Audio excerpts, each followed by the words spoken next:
Ready to go. Let's go, man. Let's get this game started, bro. Get the game started. Blow the whistle. Show the world. Let's go tonight.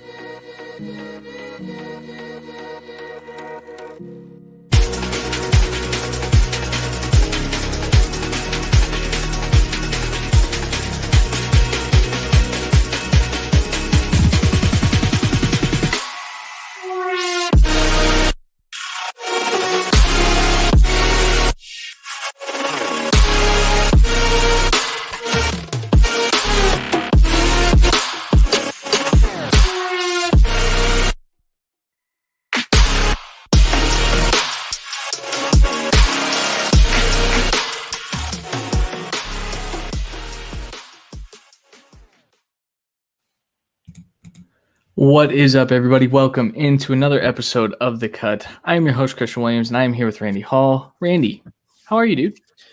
I'm good. I got a nap in after a long weekend at a wedding with some ultra fun, but having to work 6 a.m. the next day is not fucking fun. Yeah, that does not sound like a good time. I, meanwhile, am getting just annihilated by my allergies, so I'm breaking out the glasses for the first time on a live stream. Not loving it, you know. I wish things were different, but here we are, you know. I think a baseball player got scratched today because of allergies. Did you see that? Yeah, I did. I saw you tweet about it.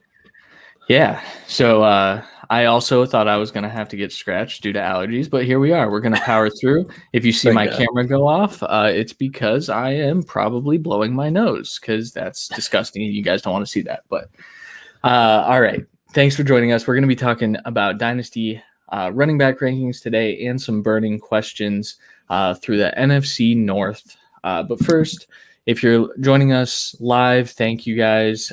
Drop a comment. We'll be interacting throughout. If you're joining us audio only, make sure you guys leave a 5-star review. We're on all of your favorite podcast apps as well.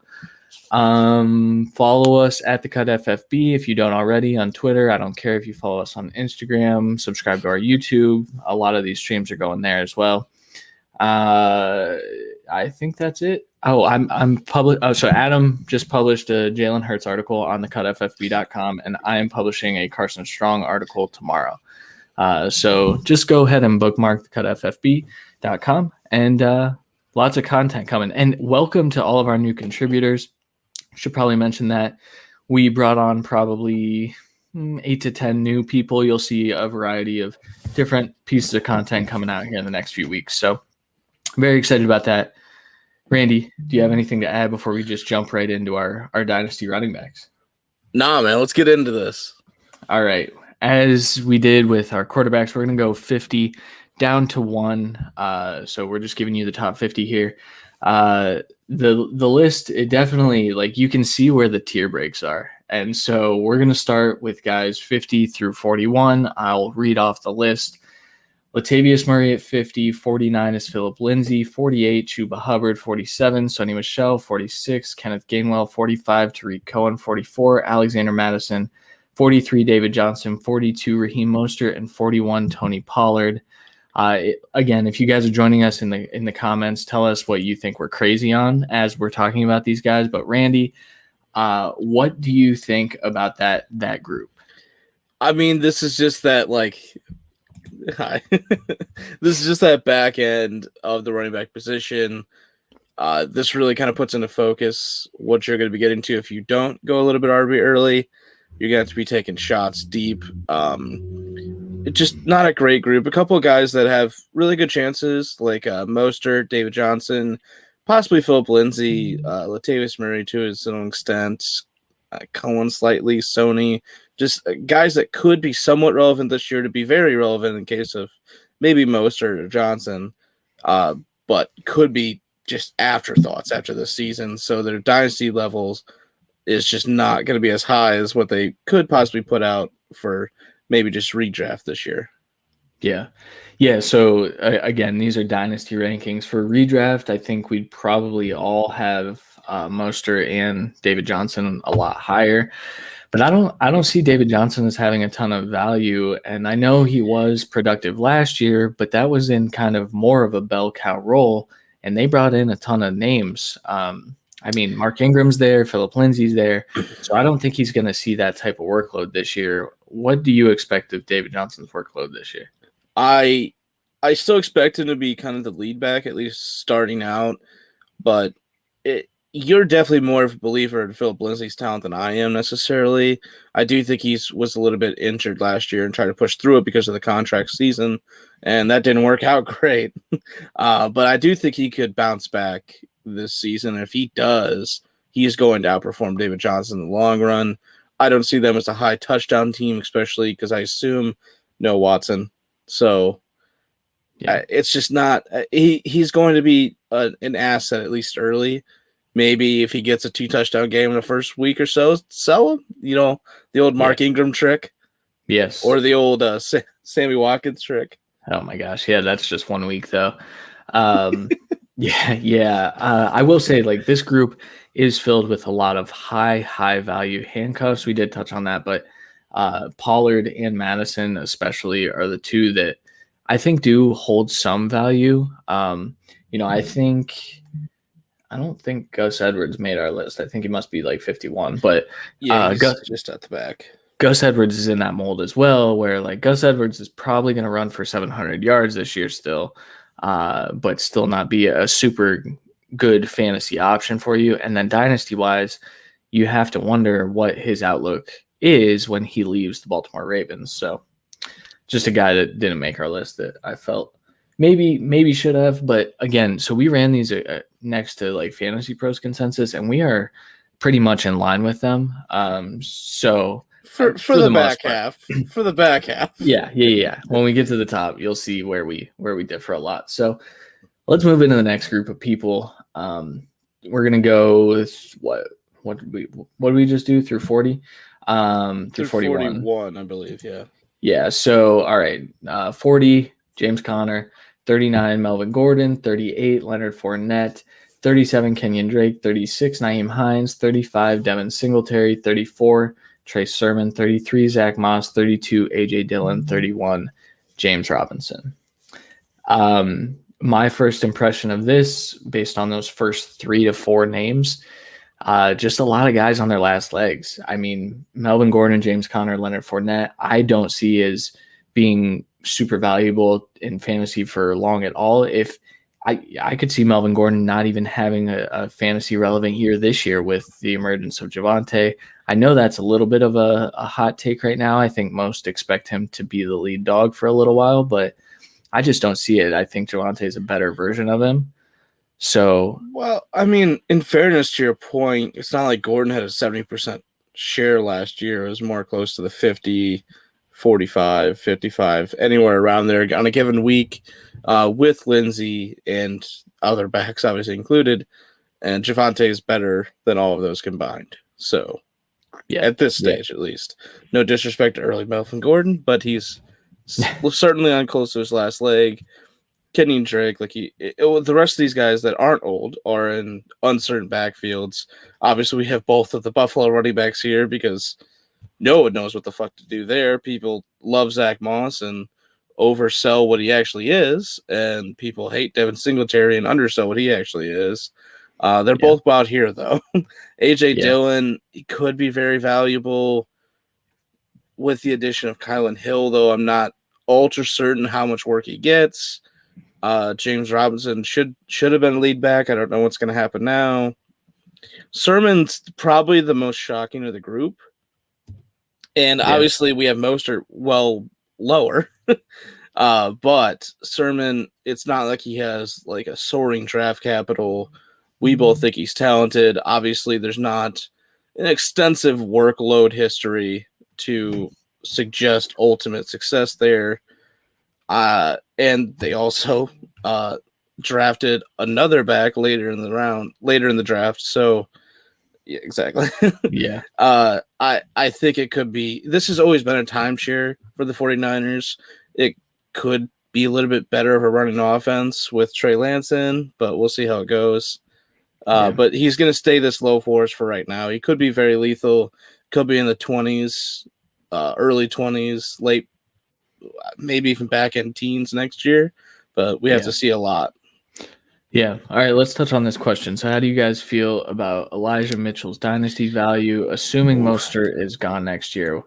I will say I think Mostert is gone this year. Randy and I have gone back and forth about that. Randy doesn't think so.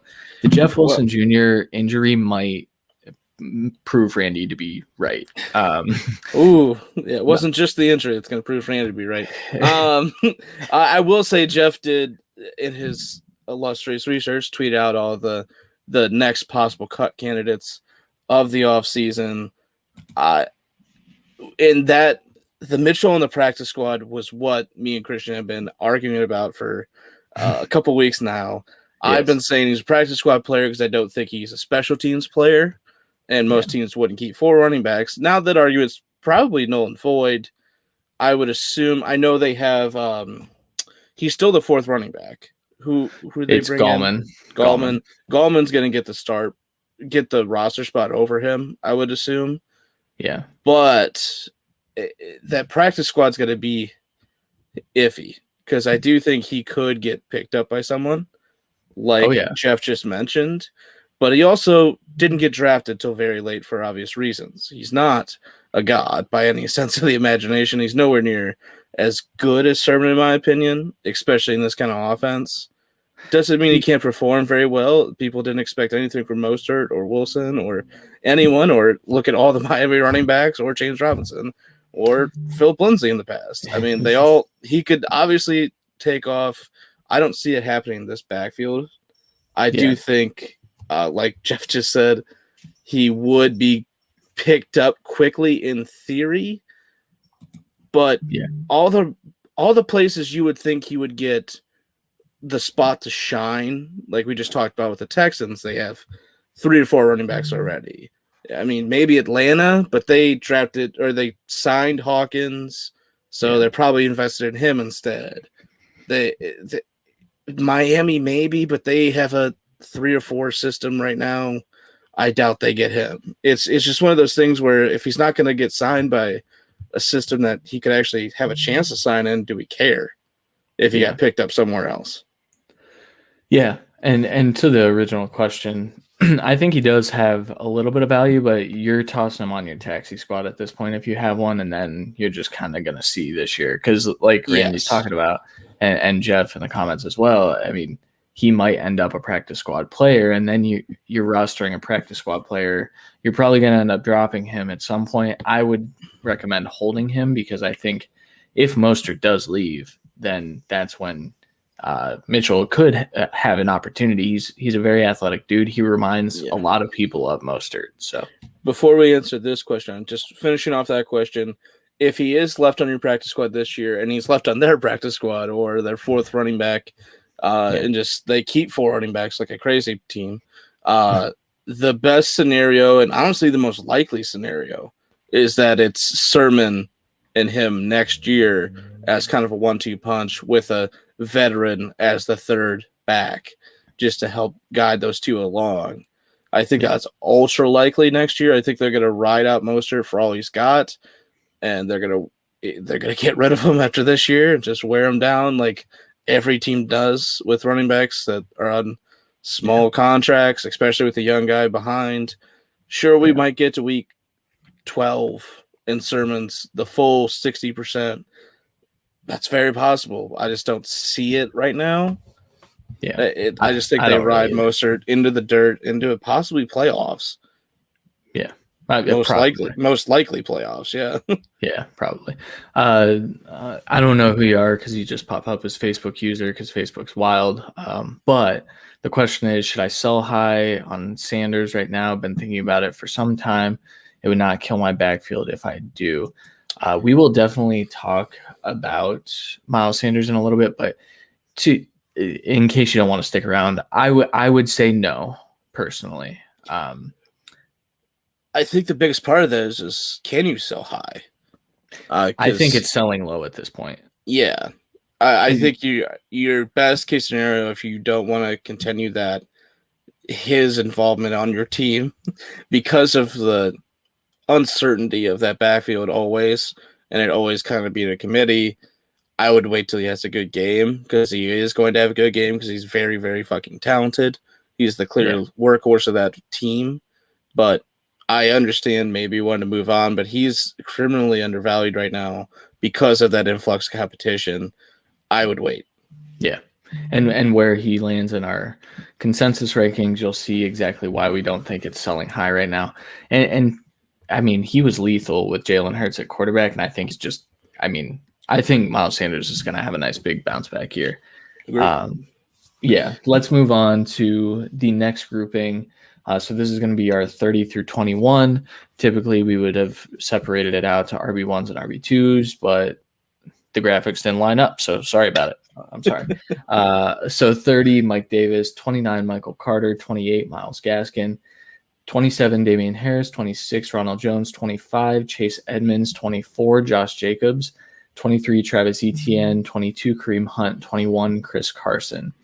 Randy, your first thoughts on this group?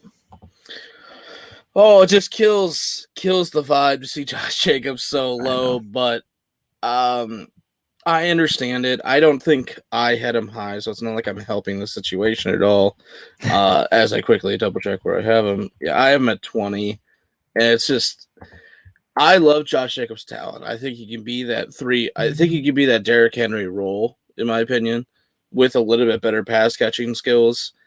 It's just, it's not like a detriment that they view as talent, that they signed Drake. I think they just saw the opportunity to have an ungodly lethal backfield, just like the Browns, and they just chose to do it. It's a smart idea. They were teammates before. It makes perfect sense.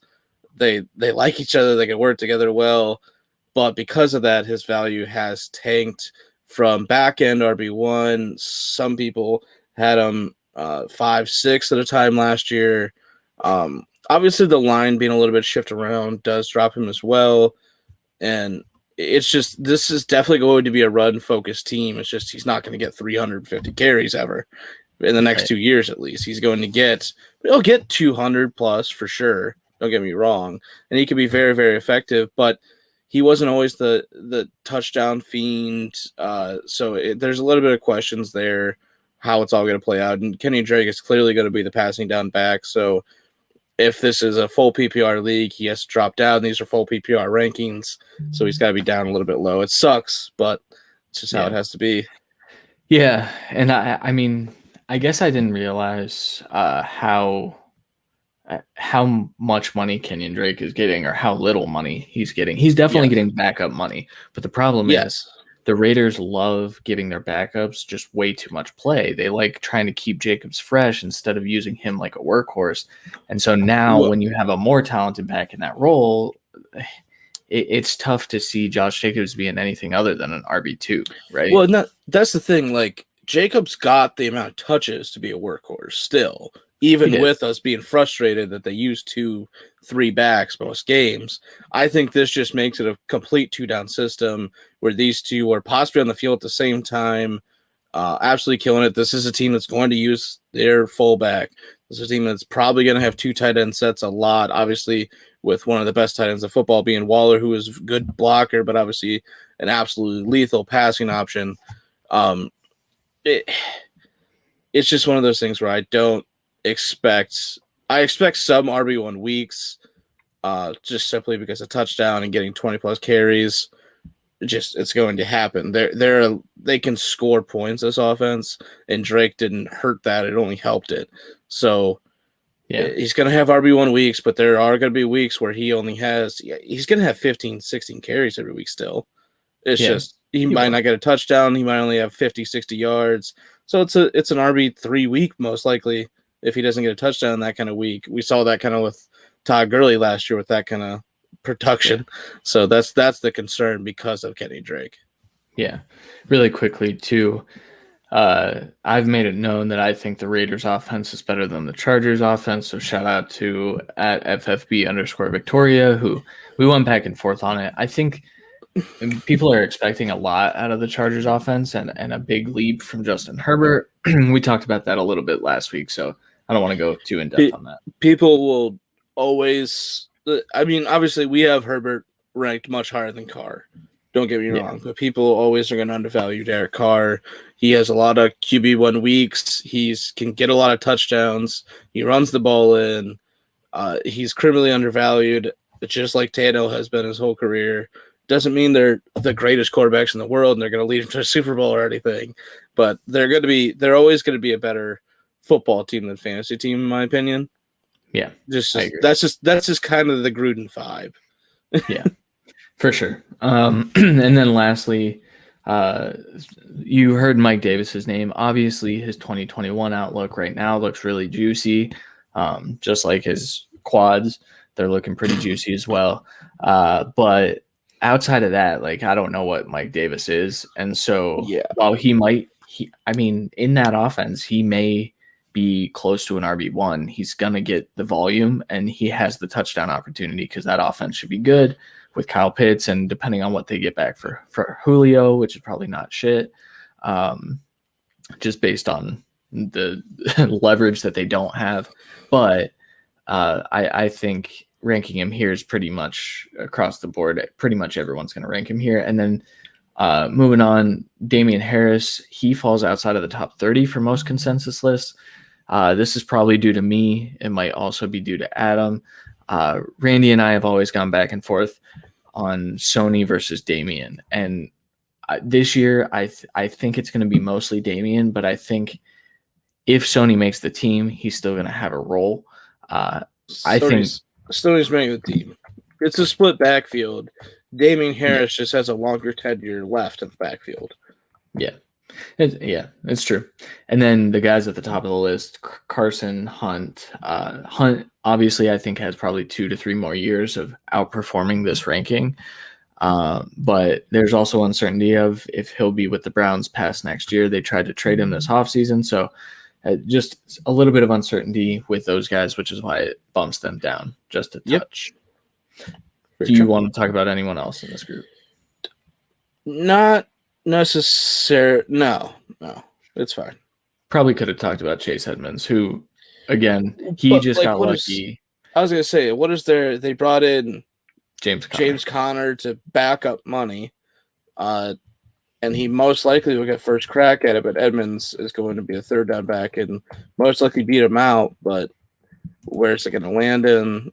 Carson, 2-year deal, I believe, something like that. Yeah. Sounds right. Etienne's a receiver, apparently. Yeah. Ronald Jones, holy fuck, who knows? Gaskin, same fucking thing. Oh, the one thing I did want to bring up, don't rule out Mike Davis gaining competition through this offseason still. Yeah, yes. Through cuts. Trade, anything.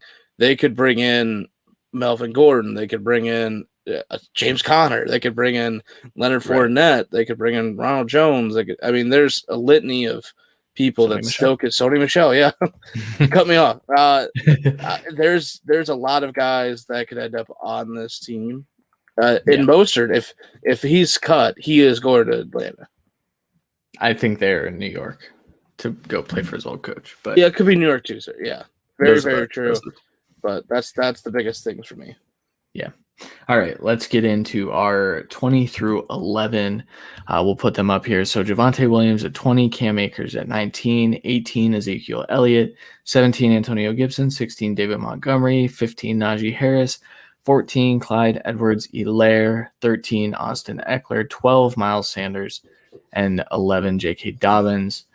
Oh boy, is this is the group where our consensus is all over the board against each other. Yes. Talk about it. Okay, so the elephant in the room of this group is Cam Akers. He's a guy that's top 12 most sites, most honestly top 10, around 8 or 9. Very low from consensus, thanks to Christian and Adam in their hatred. Both have him ranked at 22. I'll quickly go into why I believe I have him ranked much, much higher and why I think he's going to be very, very good this season and for the future, at least of his contract. I mean, obviously, I'm not going to speak past then, but I have him as RB12 in Dynasty. He came on very, very strong at the end of the year, truly took over the backfield. McVay has spoken glowingly about him, believes he's a 3-down workhorse. At the end of the year, if we can take that as some kind of indicator, that would mean he will likely get an average of 20 carries a game with a target or two a game. And that would net around 300 carries or more and over 30 targets. That should put him easily in the RB1, at least the back end territory. And the other big thing for me is Stafford should improve the point issues that they had last year. There's plenty of games where they were scoring less than 20 points, less than 17, sometimes less than 14. That was kind of a huge issue for me watching. Obviously, the games weren't out of hand, so they're still running the ball, but we all know how much me and Christian believe in Stafford, and we know how good he is. I do think he is going to shoot up this offense back to where they were kind of around that Super Bowl run and the year before, where they were scoring more points, and that's why they were moving the ball more and allowed Gurley to kind of just catapult onto the top of the running back world. Obviously, I think Cam can get that kind of level of opportunity, not the same level of talent, in my opinion, at least at this point, to where Gurley was at that point, but doesn't mean he can't be that high. I think that's the biggest difference in this. That's my piece about Cam Akers, and I think that's the piece about everyone's love of Cam Akers besides you two. Yeah. My thing with Cam Akers, you make some very good points. I just don't think that it's going to be as much his backfield as people think. And so I'd love to see a little more production out of him in his rookie year. Obviously, he came on late, but we'll see what happens. I mean, maybe he bumps up my rankings next year. Yes. Facebook user hurt my feelings too. I tried. I really did. So we have, I'll toss the graphic back up. So Ezekiel Elliott is the one that I wanted to talk about because it's my fault that he's down this low as well. Ezekiel Elliott definitely was banged up last year. He had a down year. Everyone knows that. Outside of that, he's perennially been a top 10, pretty much a top 5 running back. My thing with Ezekiel Elliott is I think his best days are behind him. I think we're going to look at kind of like the decline. And so having him inside the top 20 is still good. And I think I have him ranked somewhere around here, maybe a little lower. But Tony Pollard has definitely earned some carries. He's earned some touches. And this offense, while the touchdown opportunity is definitely going to be there again in 2021 and probably beyond as long as Dak is there, I don't know how long Zeke's going to be able to handle that workload because we've seen that older backs, they start to decline at a certain age, and Zeke is fast approaching that age. And so that's why I value him a little less. You know, looking at this consensus list, would I trade Clyde Edwards-Helaire for him straight up? Probably not. I probably try to get some more, but that's not what rankings are necessarily for. Well, we're gritty bastards too, so don't. We are, yeah, it's tough. Do you have anything to say about Zeke? Not necessarily. Obviously, I have him slightly higher. It's about this number. I think in redraft he's much, much higher. I do think he's got like a 2-year window of kind of like this peak left. But he's beat up. He's gained weight every year. It's one of those things where I just don't see. I didn't get to see that explosive Zeke that we fell in love with at Ohio State. I would like to see that get back to reality, and maybe it does with a full year of healthy Dak. I'm just not quite sure yet, and maybe Dak can extend his career, but that contract is going to keep him always on the kind of like the chopping block if he is declining quickly. Our love of David Montgomery and Austin Eckler shining through in these rankings. We're not scared of Cohen's return at all. Montgomery is very, very fucking good. Yes. And the other one, before we get into the top 2 of these that we have to talk about, Miles Sanders? Well, yeah, Miles Sanders and the Clyde versus Najee here. I wanted to quickly say Antonio Gibson is lower for us than most places. I know this is contradictory to our friend Matt Frosty. I've been not trying to like go at him or anything, but I'm trying to quarrel his expectations for Gibson. Gibson was very, very good last year. Let's not get that wrong. But he had like 39% share of the offense, of the running back offense. And quickly, most of his production came from touchdown work. Like that dude was a touchdown machine. You can't depend on that year after year. Touchdowns are not a sticky stat, and there's a good chance those go down, and there's a good chance his workload goes up. I'm not disputing that, but for him to be that top like 6, 7, 5, even as Matt wants it to be, he has to have a 55, 60% workload. And while there's clearly a possibility of that, I just don't see that happening necessarily, especially when you have an influx of a better quarterback now. And even if it is on the last leg, and a healthy and lethal receiving core with a converted quarterback that's become a pretty good tight end and a line that's only gotten better, and you didn't lose the competition in the backfield. I'm just saying, I don't think there's the overwhelming support shouldn't be there for Gibson necessarily to that extent. I think he has a shot to be the back end RB1 territory, but I would rather draft him about this ranking and not get screwed out of anything. But the biggest one here, I think we're much higher on Miles Sanders than most. Yeah. Influx of competition scared people off. Kenneth Gainwell has scared off everyone. And Jordan Howard and Kerryon Johnson. But Jordan Howard couldn't even get on the field from his body. Kerryon Johnson makes sense, but he's always perennially hurt. Kenny Gainwell should scare some people off. I agree. He's very, very good. Could he be the replacement of Sanders? No. I mean, like, let's be real. Like, no, Sanders is going to have, what, 1 less year right now? Then maybe 2 necessarily if there's no extension. Then Gainwell on contract years right now. They're not. Gainwell's not the replacement. He's the replacement for Howard, and he's the spell back for them. He's very, very good. Don't get me wrong. Maybe you have to get right with this scenario that Sanders is never going to be a 70% workhorse or something like that. But that doesn't mean he can't matter. It doesn't mean he can't thrive. He's never been that. Exactly. Yeah, and he's going to hit so many freaking home runs. That's what he is. Like, he's probably not your grinded out, let's run in between the tackles every single play type of player, but he's going to hit so many home runs with Jalen Hurts being the rushing threat that he is. So, yeah, I mean, he's good. He's good, guys. Bet on the talent. Let's move into our 6 through 10.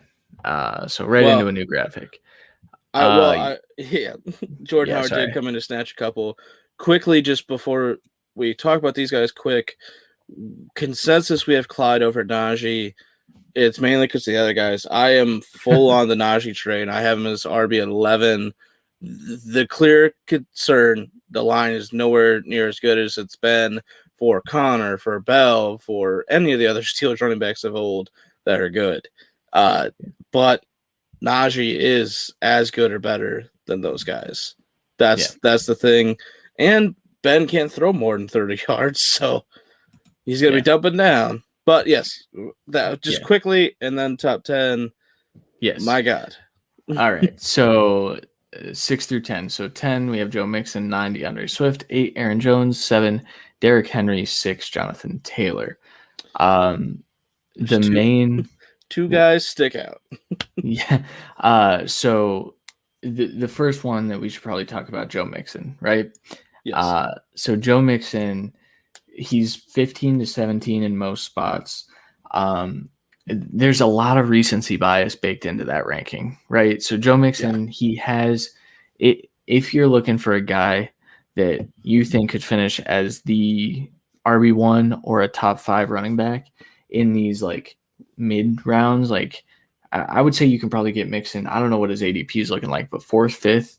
I'm sure it's coming back up now that they didn't add anyone in the draft, but Joe Mixon has that type of talent.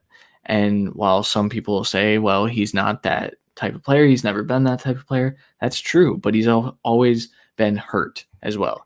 And so if you think that he's going to get hurt, I think you're making a bet that you shouldn't make, because injuries really aren't predictive. You can't really predict them.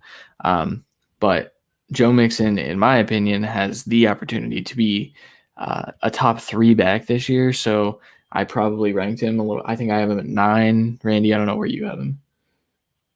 I have him pretty high. I have him at 10. And Okay. Adam has him at 16, so with consensus, unfortunately, fucking Adam. Yeah, but so do you want to talk about Mixon really quick? He's just so damn good. His coach, his offensive coordinator is already saying that he's not going to be coming off the field because he doesn't need to. So there really shouldn't be the concern that there is. Yeah.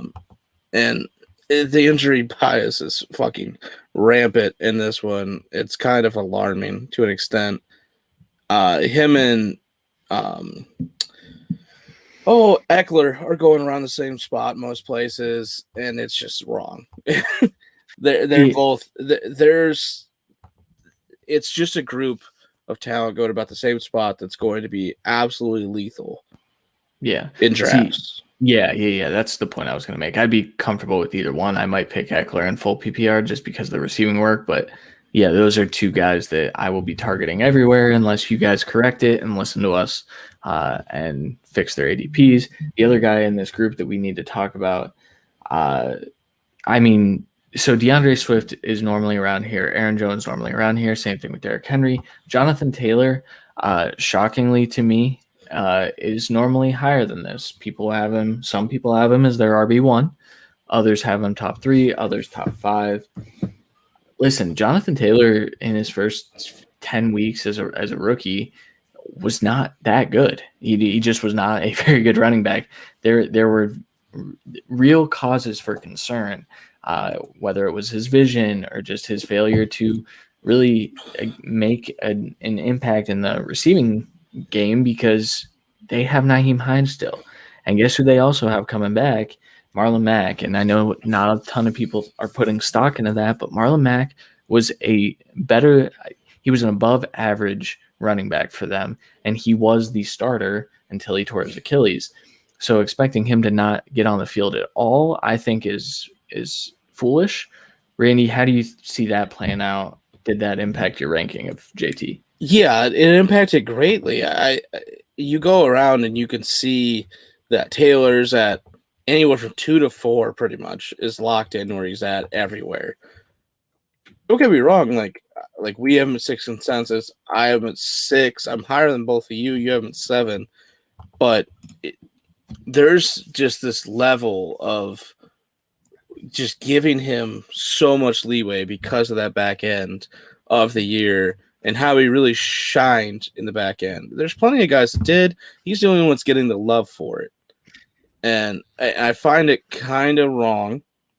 He also did it against really, really bad defenses. Yeah, and people will say like, "Oh, well, he would have done it against good defenses." Well, we don't know that. I mean, he took advantage. He didn't. Though. Exactly. The best defense he faced was the Steelers beaten up. I mean, it's not even close in my opinion.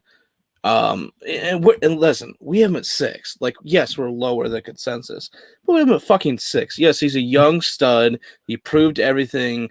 He proved possibly to be a better receiver than we gave him credit for.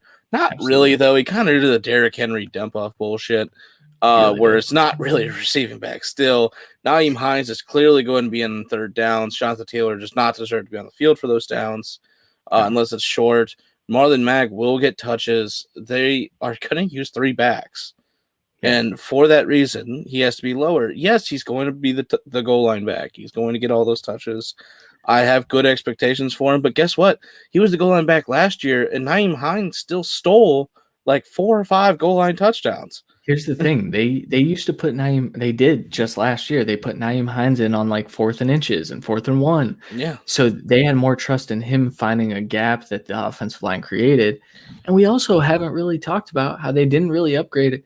They actually downgraded a lot at left tackle. So anything going left, like it's questionable. So tempered expectations. He's still very good, like you said, but man. I don't know.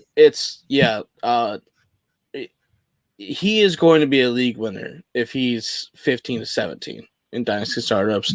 If he's 15 to 17 in redraft too, he's going to be Mixon. Yes, he is going to absolutely win you leagues. There's no question. Yeah.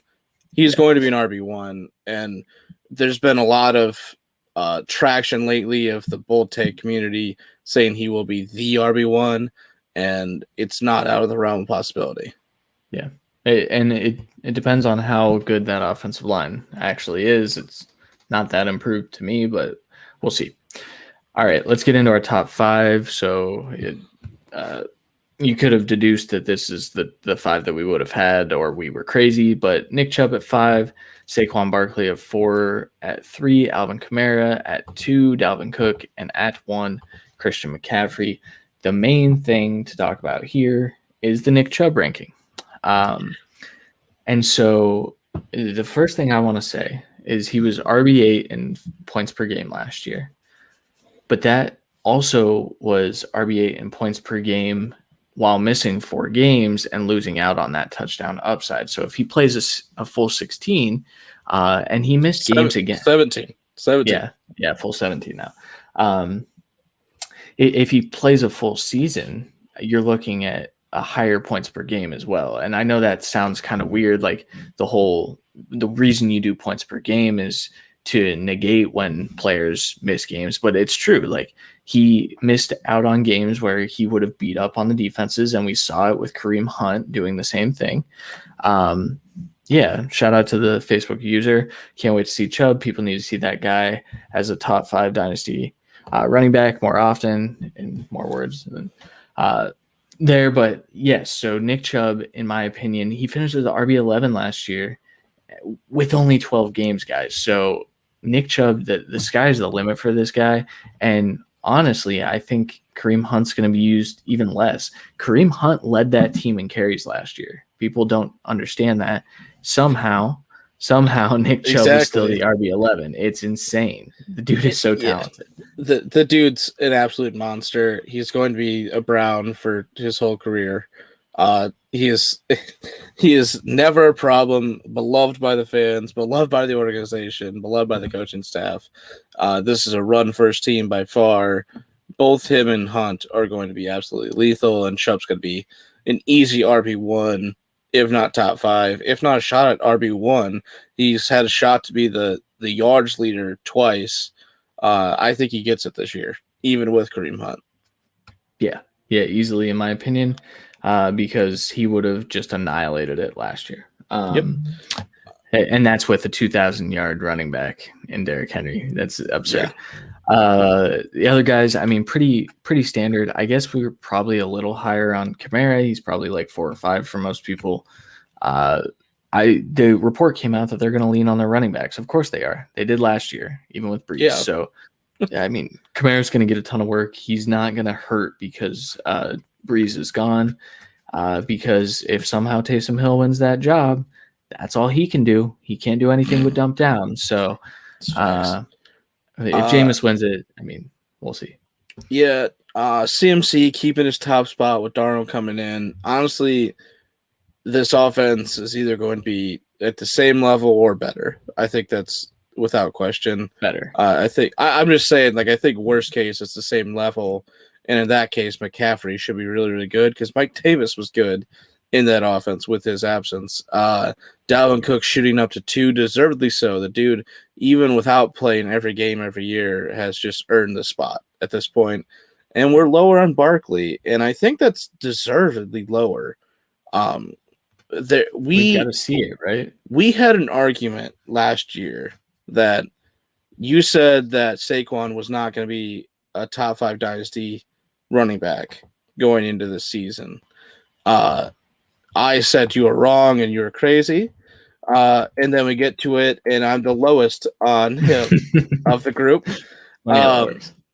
Listen, man, he's an absolute stud. He is built like a Greek god, and he had an incredible rookie year.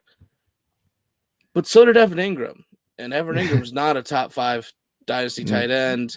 Yeah, Barkley is one injury away from being damaged goods that no one wants to touch. Yeah, And on the last year of his contract too. He's in his I well, see, he's going into I think they picked up his 5th year, so he has one more year after this. Either way, there's a good chance he's not a giant, which means we have to question more and more. The injury history is very, very huge. We're at a pivotal point with Barkley. He needs to be healthy for at least 12 games this year, if That's not the a full thing. season. But at least 12 games. Like if he plays 12 out of 17, that's reasonable. Like you can get a rolled ankle or a shoulder stinger and you have to be out a week. That just happens.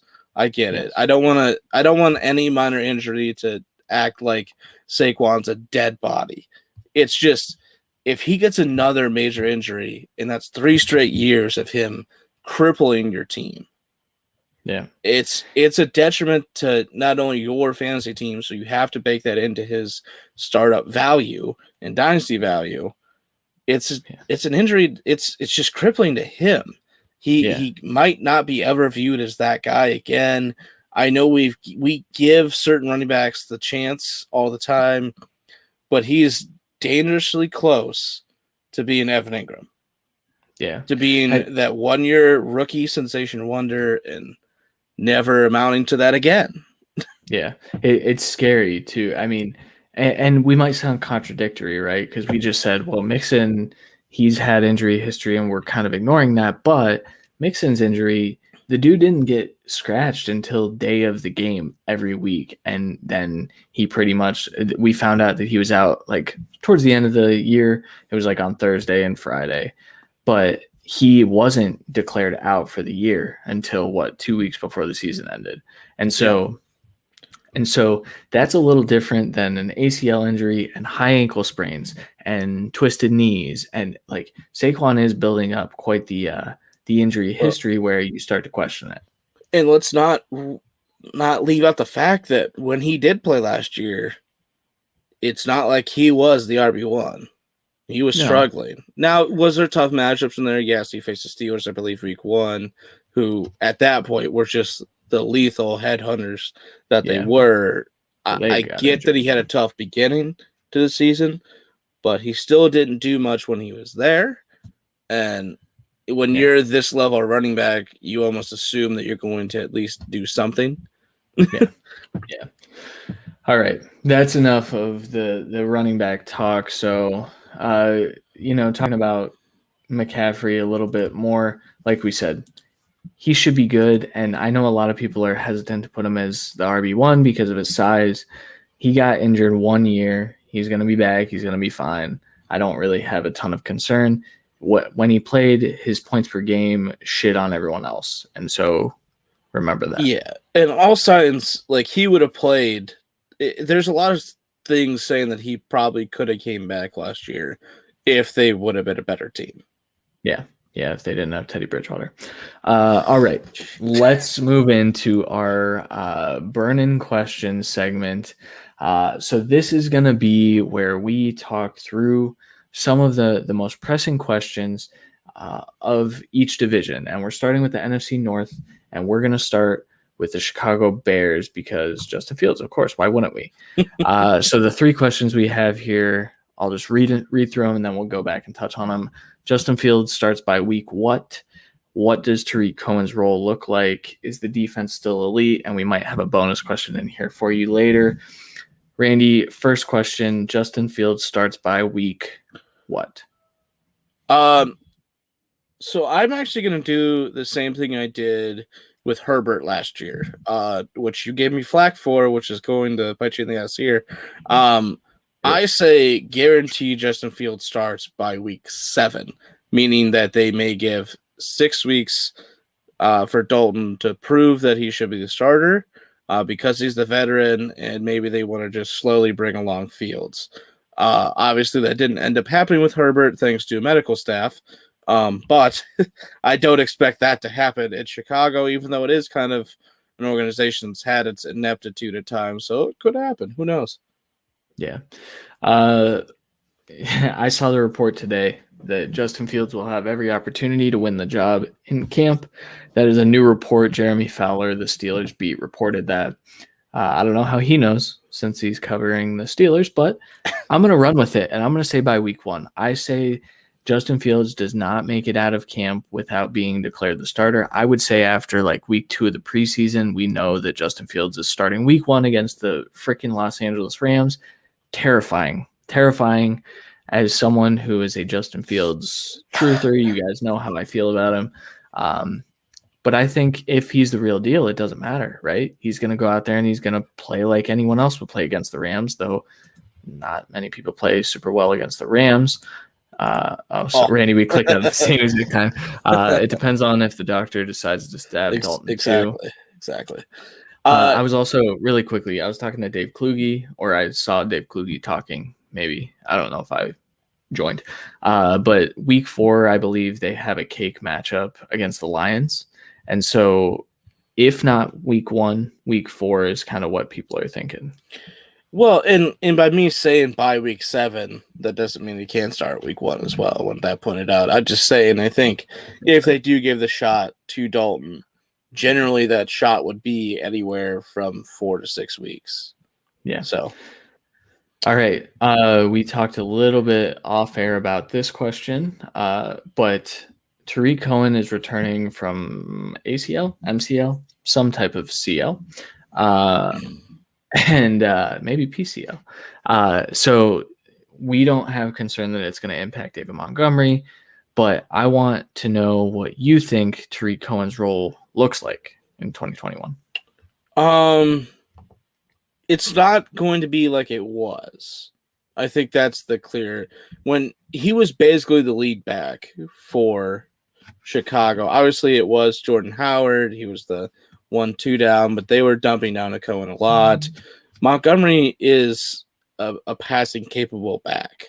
So I think he's going to get a 70% workload plus. Like he is going to be the by far lead bell cow back, and Cohen's going to be worked in here and there. There's probably going to be some split backfield sets. Cohen obviously always works out in the slot role during an off season. He plays there a good amount. I know they have Anthony Miller there as well, but there's question marks there if he'll even be on the team if he's not traded. He's not going to be on the team past this year, most likely. So getting Cohen involved however they can makes sense, but Montgomery is going to be the lead guy without question, without no 50-50 split. No, it's full on Montgomery. Yeah. I think if anything, like a 75-25 split, and even then, I feel like it's not. That's a little too much for Cohen. What I think is going to happen with Tariq Cohen is I think Anthony Miller's gone. I think they find a trade partner for him. They've been dangling him out in trade offers for a few months now. And so I think Anthony Miller's gone. I don't think Daz Newsome is going to be immediately ready to step in. He's a 6th or 7th round pick. And so I think they start the year with Tariq Cohen as their starting slot receiver. And Tariq Cohen was a college receiver. So he's very, very capable. He's just very small. It's like Rondale Moore, but not as good. Well, it's yet another team that could go more 12 personnel as well, having 2 clear lead receivers and a lead power back. It's just one of those things. Especially they did improve the offensive line and then degraded it at the same time. So maybe they're going to need to have the 2 tight end sets, and maybe that can lead to the bonus of maybe Kmet breaking out, Mooney being more consistent, especially if Fields is in there, because it seemed like he was open a lot opposite Al Robinson, and Trubisky couldn't see him, and Foles couldn't hit anywhere near him. So we know Fields will be able to do both and prosper, especially with 2 really good receivers and a good tight end who we saw him throw to multiple tight ends at Ohio State. I think if Fields is the guy, I think everyone flourishes on this offense. Yeah. But let's switch over to defense just really quickly. We'll touch on this pretty much like a 1-sentence answer here. Is the defense in Chicago still elite despite being one of the older defenses in the league? Well, what do you think, Christian? I don't think they are. And that's why I think the Bears have a good shot to make the playoffs because I think the rest of the division has their fair share of question marks, and we'll talk about them here soon. But I don't think that outside of Khalil Mack, that they have a ton of their secondary is not very good. They have a decent front seven, but outside of that, like what do they do well? Their linebackers aren't great. Ooh, I don't know about that. They have Danny Trevathan, right? And Roquan Smith. Yes, there you go. Thank you. Don't bury the fucking lead on that. Yeah. No, they have a couple of linebackers. I don't think they're elite anymore, and I think that it's the secondary is the biggest thing. Obviously, they're going at it with Jalen Johnson, Eddie Jackson, who's still solid, Tayshaun Gibson definitely on the back end of the career, Desmond Trufant, probably same thing. Their linebacking core, Roquan's great, and Trevathan, kind of on the last leg as well. Their pass rush will be good, obviously, with Robert Quinn, Khalil Mack, Mario Edwards Jr., and Akeem Nicks is still very, very serviceable as a D tackle. So the front may help the back end. I hope so. I think they'll still stay a good run defense. And on 3rd and long, I wouldn't love to face them for sure, especially with Khalil Mack. But I don't think it's the fear defense of old, obviously. I don't think they're necessarily elite. I think they're good still. Yeah, I think they're a good defense as well. All right, let's move on to the Packers. So the 3 questions here. Is Aaron Rodgers the week 1 starter? How is the backfield split up pretty much? Is it the same but different? And then who's the wide receiver 2 for 2021? First question, do you think Aaron Rodgers is the week 1 starter? Yes. I think they work it out. I think they get rid of the GM and try and bring him back. Maybe they can figure out a way to solidify his happiness with a trade, bringing in a wide receiver or something. Maybe they can get Julio, and I guarantee you Rodgers pops right back up. But I mean, they're not trading Rodgers. It's either he is the quarterback or he's not playing. Yep. So I'm going to go off the fact that he's going to play. He's at an age where if he sits out a year, he's probably going to be really near retirement instead of just coming back. So that's a huge decision for him. Quickly, if he's not the starter, how does that affect the rest of this offense for fantasy for you? Devontae Adams is fine. Aaron Jones is fine. Tunyon probably takes a hit. And then I guess we can just jump straight down to the third question here. I don't know who the wide receiver 2 is for this team. If I had to lean on anyone, I think it's Lazard still, but I don't think it matters. I think it's Tunyon. Yes. I mean, yeah. I think absolutely. It's Tunyon and then Wallace for me, only because he's a different aspect of receiver. Actual slot receiver. I think he could kind of thrive there. And I think it affects if Love's a starter, because that's what we're talking about. I think you take a huge downgrade to the passing game. And that's not a disrespect to Love, that's a respect to Aaron Rodgers. And we'd have to see a lot of development from Love early to be even close to that kind of efficiency, especially touchdown-wise for Devontae Adams. Aaron Jones will probably get an uptick in touches, but doesn't really mean much if they can't move the ball. AJ Dillon might get more work if Jordan Love's the starter. Possibly. I guess, do you want to just go to this backfield split quick then? Yeah. For me, this has always been a 50-50 split. I think Aaron Jones gets 47 to 53%, somewhere in that weird range. I think Dillon gets 30%, and I think Kylan Hill gets 20, whatever's left over. I think it's going to be a 3-back system, and that's going to piss a lot of people off.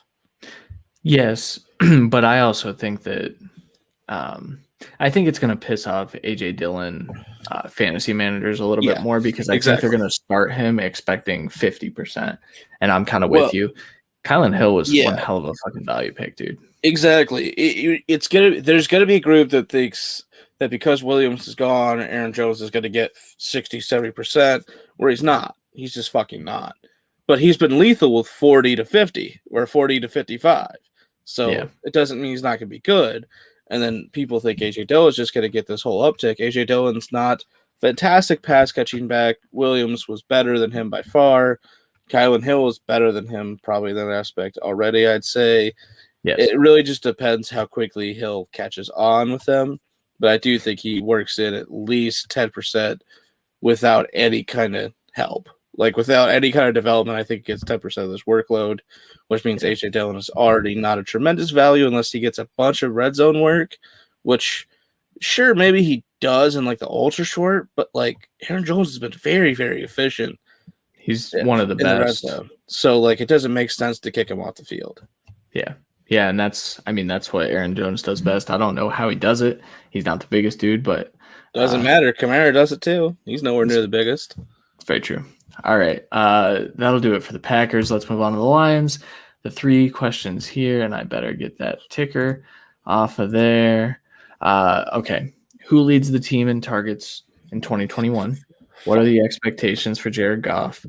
And then who will they select first overall in the 2022 NFL draft? Let's touch on the first question. Who do you think is going to lead the team in targets? Now, I think this is a 2-person race, and I don't think either one of them is a receiver. Okay, well, for me, that's not true. I think Hawkinson's clearly like the first best player, receiving wise. But obviously, teams are going to know that. So while I do think he's going to be a clear tight end 1, I think teams will kind of key in on him, especially early, while Goff tries to get acquainted with this offense. Rashad Perriman has a tremendous chance to truly break out. Every time he's been asked to be the guy when no one else was around, he's actually kind of flourished. So it does give me pause to, like, I have him on our OG Dynasty. I'm not going to trade him for anything less than at least a second because I do think he's going to have immediate value. But for me, the hope and the belief with Goff's skill set, who he targets the most, it's Amon-Ra St. Brown for me. It's a guy that plays well in the slot. That's the only place Goff can throw. I think if he's given that chance right at the bat, he is going to be the guy that me and you know he is. Yeah. I mean, I think a lot of people are hoping that, right? And I think that's probably the case. And we've talked about it. Jared Goff's going to have to throw 40 to 50 times minimum per game if the Lions expect to win, I think. They're not going to be able to be a grinded out team with DeAndre Swift and Jamal Williams. They're not going to be able to do that. What they are going to have to do is catch up. And so Amon-Ra could be up there. But I think Swift ultimately is like the second leader for me. I just can't see it. I mean, I don't know. It's just like it's not like Goff has been an overly dumped down to running back guy, so it just doesn't seem like. I don't see an ultra increase from what he had with Stafford last year, but that doesn't necessarily present a problem. Yeah. So I guess my argument to this would be DeAndre Swift isn't like your typical, like we just talked about. Who the fuck did we talk about? Jonathan Taylor, who he just catches dump downs. DeAndre Swift can run routes too. And so that's where I think you might see him used in the slot a little bit too. And so kind of stuff like that. I don't want to talk about the Lions this much though. So expectations for Goff, 4,000 yards, I think. Maybe not his like for sure QB1 year with the Rams, like when they went to the Super Bowl. Maybe not. I don't even know what he finished last year. Do you remember off the top of your head? Like 16 through 20, somewhere around there. Sounds right. I mean, I think I think you should be expecting the same stuff. Hopefully, a more consistent output from him, like yards wise, because there was a lot of games last year where they just didn't score points, but they were close because of the defense. And they ran it like 40 fucking times. They're not gonna be able to do that with the Lions. So I think he's throwing 40 times, like we talked about, which means I would give him a couple QB1 weeks, most likely going to be around like 14 through 17 by the end of the year. I think he could rival for a QB1 slot. And just like you said, 14 is probably the sweet spot for me. But I do think that it's within the realm of possibility that he's a top 10 quarterback this year. All right. Who do you think they're taking first overall? I have no fucking idea. Right now, like we discussed this because we're obviously like involved in C2C drafts and all that. We're already looking at the next season of quarterbacks coming into the next draft class. Right now, we don't have any necessarily quarterbacks taking that one spot. Correct. And if we're talking like the Lions will be the first overall, it's looking more like a defensive player, which definitely with this kind of build of this team makes sense. But like, if I remember right, it's what Thibodeau is right now viewed as like top 5, number 1 type of asset. They don't need him. They don't. Like technically they. I mean, obviously he could be the future. They could get rid of one guy, whatever. But it's not necessarily what they need. So I have no fucking idea. And if it's a quarterback right now, I guess I'd give the nod to Howell. That's what I would do too. Howell's my current QB1. I think if they're picking first overall, that means Goff sucked, and so then you consider Probably. it. But that contract's still pretty crazy. Yeah. All right, let's stop talking about the Lions. That was just way too long. Well, I only wanted to quickly say RB workload expectations. Don't expect Swift to get like a 70% workload like we were talking about before. Right. There's a lot of backs here. There are, yeah. And Anthony Lynn's been talking about maybe expect like an Air Jones type workload is what I was kind of getting with. Which is still good. Yes, for sure. For sure. All right, let's talk about the Vikings. They're more fun to talk about. 3 questions. Who leads the team in targets? Is this Kirk Cousins' final year as their starting quarterback? And then are the Vikings going to be good? Just a very simple, blatant, general question. Are they going to be good? All right, first question. Who leads the team in targets? Adam Thielen or Justin Jefferson? Those are your only 2 options. Sorry. Fair enough. Thielen. And I think it's Jefferson. I think Jefferson takes over he might have last year because I think Thielen missed a couple games, but it's just Thielen is like the red zone guy. He is Cousins' go-to. That's who he looks to every single play. It's just I'm going to stick with Thielen. That doesn't mean Jefferson can't be higher than him. That doesn't mean Jefferson can't catch more passes than him. I'm not trying to. Yeah, I think it's going to be ultra fucking close between the two. I'll give a slight nod to Thielen. Maybe he gets more touchdowns. Honestly, there's a chance that Thielen finishes higher than Jefferson. There's a chance. With a full season, obviously, any injury is going to hurt that. Justin Jefferson's clearly a top 10 dynasty wide receiver, and Thielen's a top 30. It's the age. Yeah, it's the age problem. I think we're on this last year, maybe 2 of Thielen. I think we're in the last year of Thielen being the 1A of the 1A, 1B situation. And honestly, partially through this year could just completely shift to Jefferson. I'm just going to stick with an early workload helping out Thielen. Yeah. And I think it's Jefferson. I think he already took that leap. I think he's one of the best receivers in the NFL. So, but that's not taken away from Thielen either. I think that might be the best receiving duo in the league. It's definitely up there. It was up there last year. It was way back, but it's up there with Julio and Ridley, which I still think would be the best if they stick together, just pure talent wise. But yeah, do you think Kirk Cousins is toast after this year? Yes, and I think this leads to the next question as well. I think they're an average team again. Yes, I think they have a shot to make the playoffs. I don't think their defense is much improved at all. Their offensive line got better. That's definitely a fair thing to say. So Dalvin Cook's going to continue to kill it and lead this team. And I think it's going to be a wasted year of his career and Thielen's career and Justin Jefferson's career. Yeah. I think they'll be a little better than that. I think that I think they're gonna be a little bit better than last year, but they were 14th pick. Yeah. So sure, I think they're gonna be a playoff contending team. I'm not trying to like rip them, but if we're talking about NFC Championship, which is they're going to be good again, I just don't see it happening. That's fair. That's fair. I do think like, and you're paying Kirk for that.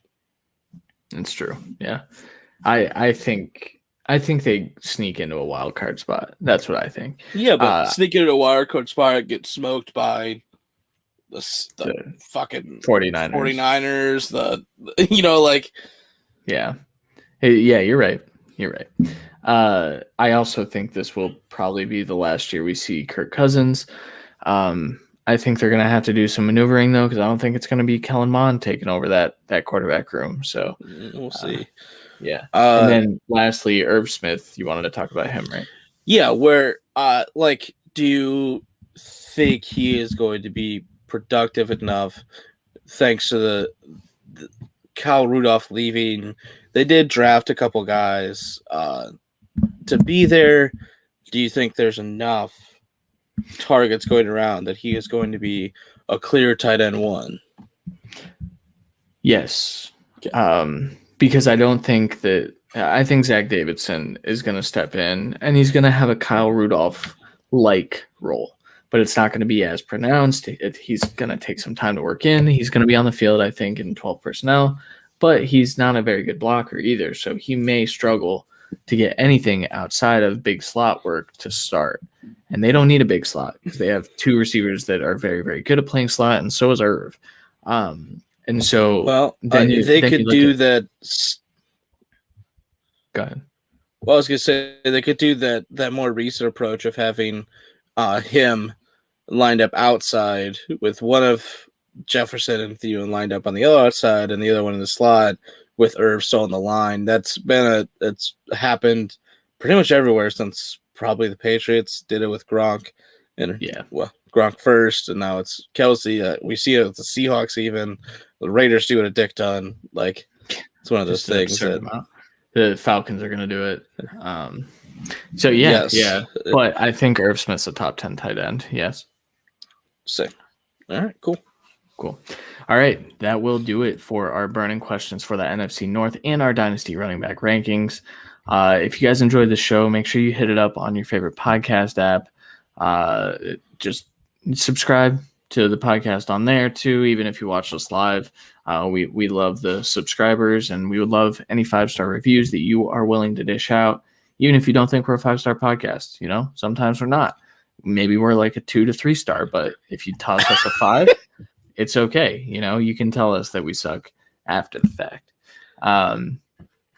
Again, make sure you guys go to thecutffb.com because we have a ton of content that's going to be out here. We might have some big news here in the next couple of weeks, but you know me, I love to jump the gun, so I'm going to make sure that those plans are in order before we release any of that. Especially with that, by God. Yeah, it's a big one. Thank you, Facebook user. I'll find out who you are when we get off of here because I can see who you are later. I'll give you 4.5 stars because of acres. It's fair. Fair. Again want to point out it is the other two's stupid fucking fault, not mine. Yeah, it's fair. Yeah, blame me.